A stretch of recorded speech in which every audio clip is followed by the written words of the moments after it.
السلام علیکم ورحمۃ اللہ وبرکاتہ۔ ہمارے گھر میں ایک گنگی ماسی پچھلے 5 سال سے کام کر رہی تھی۔ وہ سارا دن خاموشی سے کام کرتی، رات کو اپنے کوارٹر میں چلی جاتی۔ ایک دن وہ بیمار پڑ گئی۔ میں اسے دوا دینے اس کے کمرے میں گئی۔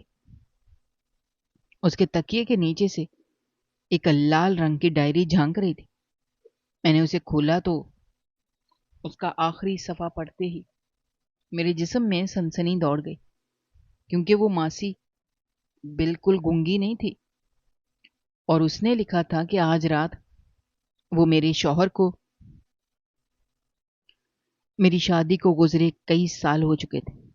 میرا گھر ایک بہت بڑے اور شاندار رقبے پر پھیلا ہوا تھا، جس میں بے شمار کمرے، بڑے بڑے دلان، ایک بہت بڑا اور کشادہ صحن اور کئی راہداریاں شامل تھیں۔ اس بڑے گھر کی دیکھ بھال کرنا اور اس کی صفائی ستھرائی کو برقرار رکھنا میرے اکیلے کے بس کی بات نہیں تھی۔ میں اکثر تھک جاتی تھی، اور مجھے اپنے گھر کے کاموں میں مدد کے لیے کسی ایسی خادمہ کی ضرورت تھی جو محنتی ہو اور خاموشی سے اپنا کام کرے۔ ہمارے گھر کا ماحول بہت پرسکون تھا۔ مجھے شور و غل بالکل بھی پسند نہیں تھا، اس لیے میں کسی ایسی عورت کی تلاش میں تھی جو بلا وجہ کی باتوں اور محلے کی غیبتوں سے دور رہے اور صرف اپنے کام سے کام رکھے۔ کافی تلاش کے بعد ایک دن میرے جاننے والوں میں سے کسی نے مجھے ایک عورت کے بارے میں بتایا جو انتہائی غریب اور بے سہارا تھی۔ اسے کام کی سخت ضرورت تھی۔ جب وہ عورت پہلی بار میرے گھر آئی، اس کی حالت بہت خستہ تھی۔ اس نے بہت پرانے اور بوسیدہ کپڑے پہنے ہوئے تھے، اور اس کے چہرے پر ایک عجیب سی اداسی اور تھکاوٹ نمایاں تھی۔ اس کی عمر درمیانی لگ رہی تھی۔ اس کی آنکھوں میں ایک ایسی بے بسی تھی جسے دیکھ کر کسی کو بھی اس پر ترس آ جاتا۔ میں نے اسے اس کے بارے میں کچھ سوالات پوچھنے کی کوشش کی۔ اس نے کوئی جواب نہیں دیا، بلکہ صرف اپنے ہاتھوں اور چہرے کے تاثرات سے مجھے یہ سمجھانے کی کوشش کی کہ وہ بولنے کی صلاحیت سے محروم ہے، یعنی وہ مکمل طور پر گونگی ہے۔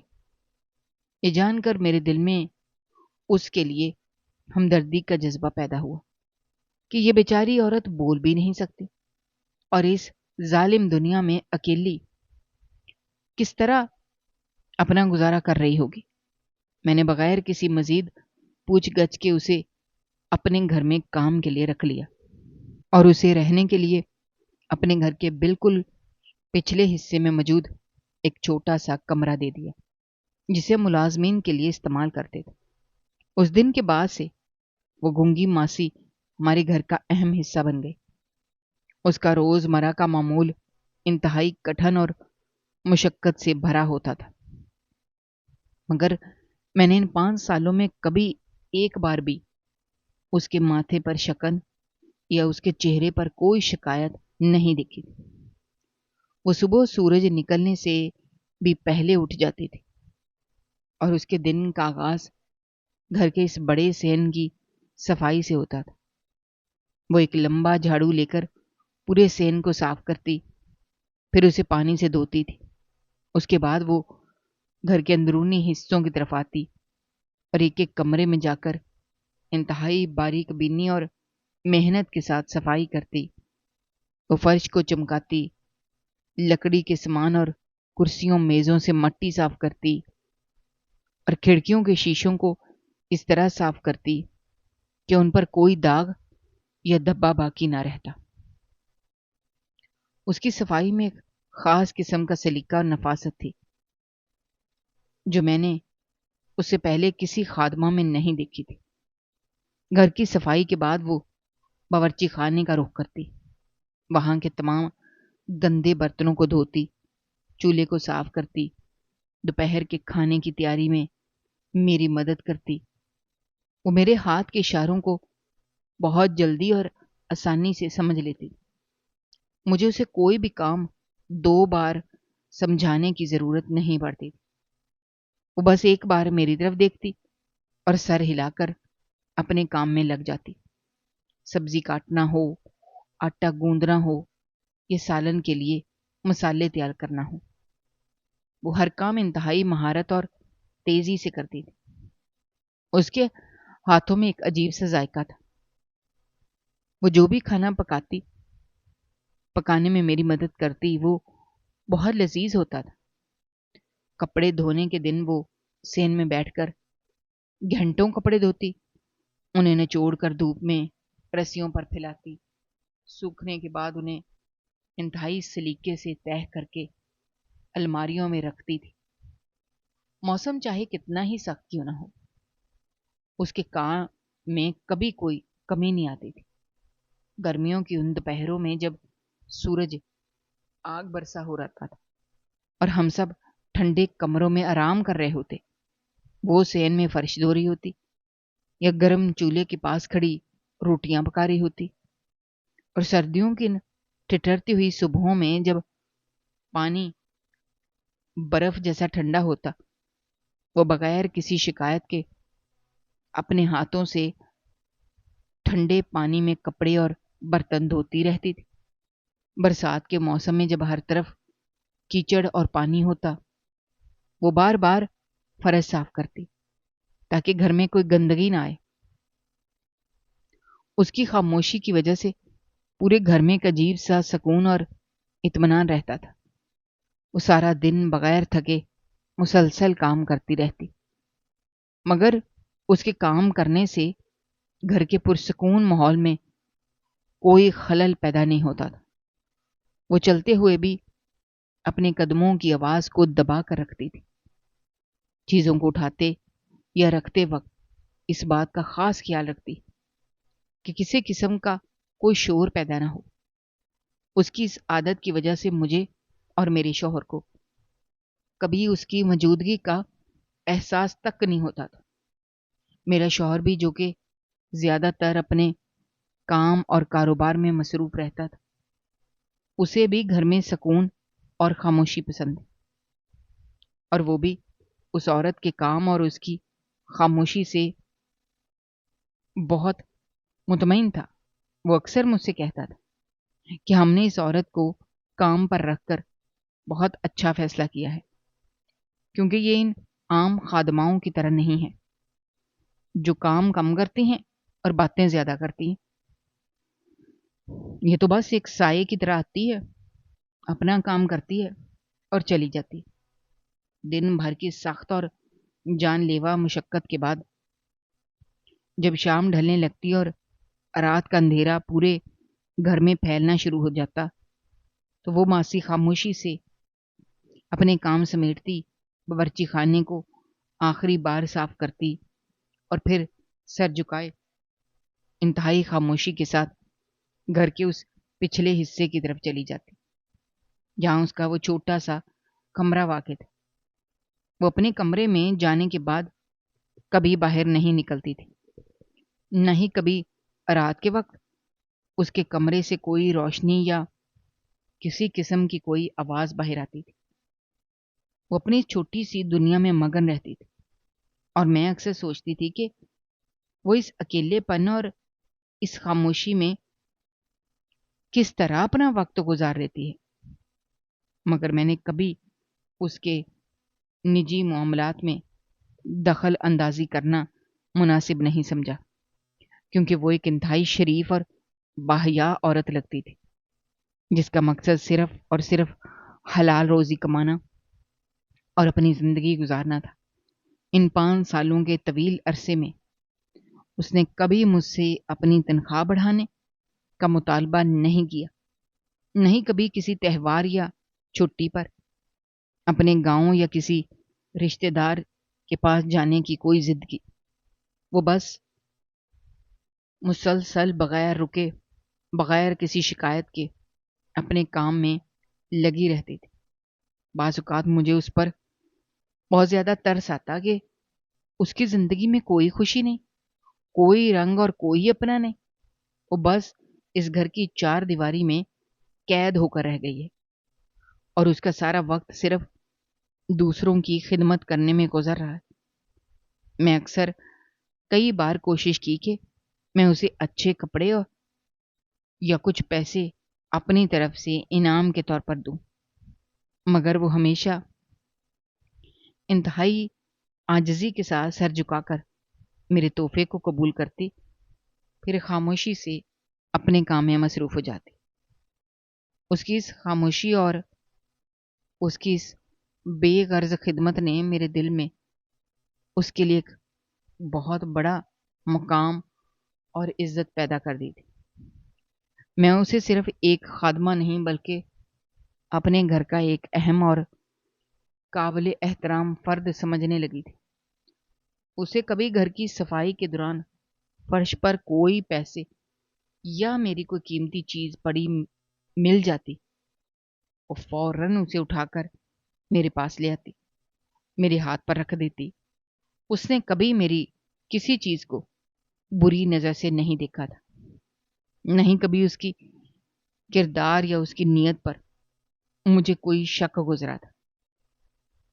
اس کی اسی دیانتداری، محنت اور شرافت کی وجہ سے میں نے اپنے گھر کام کی تمام چابیاں اور اہم چیزیں اس کے سامنے رکھنا شروع کر دی۔ مجھے اس پر مکمل اور اندھا بھروسہ ہو گیا تھا۔ میں اکثر اپنے شوہر کی غیر موجودگی میں بھی خود کو اس ماسی کے ہوتے ہوئے گھر میں محفوظ اور تنہائی سے دور محسوس کرتی تھی۔ حالانکہ وہ مجھ سے کوئی بات نہیں کر سکتی تھی، مگر اس کی موجودگی ہی میرے لیے ایک بہت بڑا سہارا تھی۔ 5 سال کا یہ طویل عرصہ کوئی چھوٹا عرصہ نہیں ہوتا۔ اس طویل وقت میں انسان کی اصلی روپ اور اس کی خصلتیں سامنے آ جاتی ہیں، مگر اس نے ان 5 سالوں میں اپنے رویے، اپنی محنت اور اپنی خاموشی میں کوئی تبدیلی نہیں آنے دی۔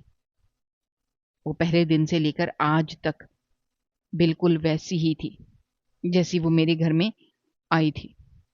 اس نے کبھی کسی پڑوسن یا محلے کی دوسری خادماؤں کے ساتھ کوئی تعلق نہیں رکھا۔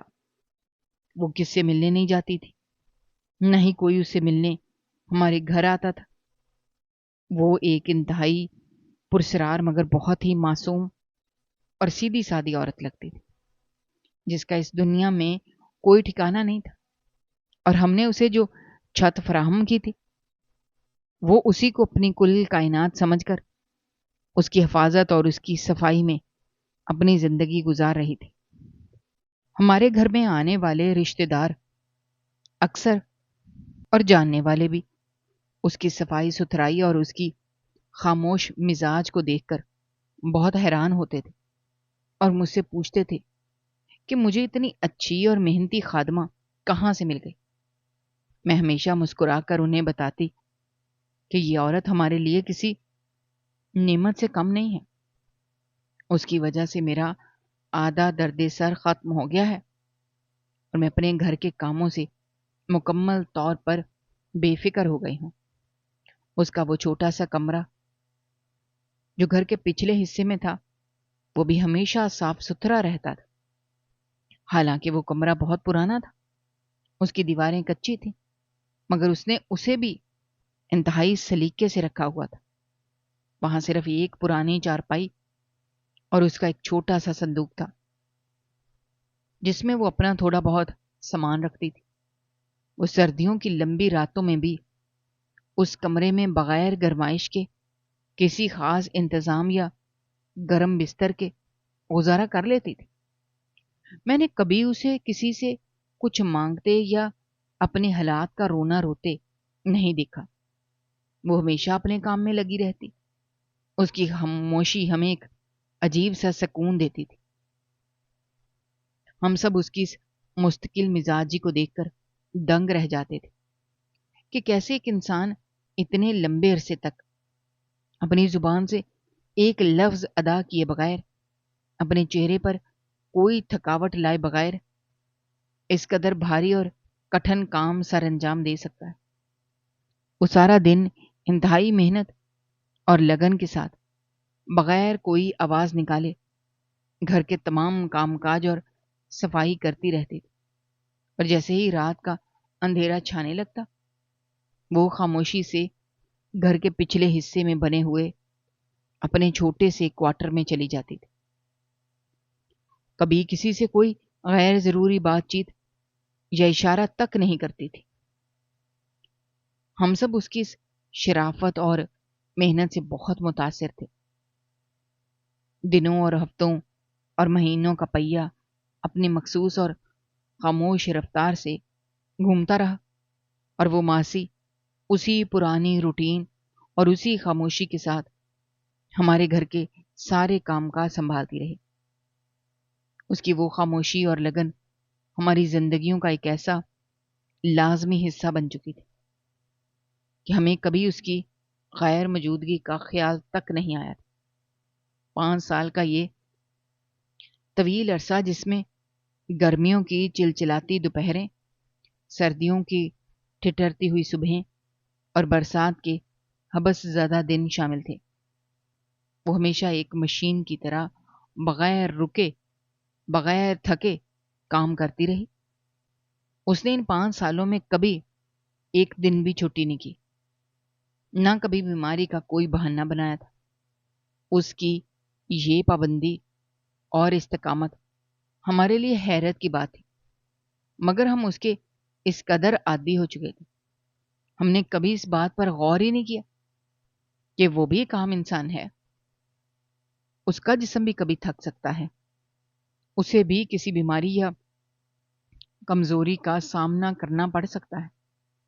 ہمارے گھر کا وہ بڑا سا صحن جو ہر صبح اس کے جھاڑو دینے سے چمک اٹھتا تھا، اور وہ باورچی خانہ جہاں وہ سارا دن برتن دھوتی تھی، وہ سب اس کی محنت کے گواہ تھے۔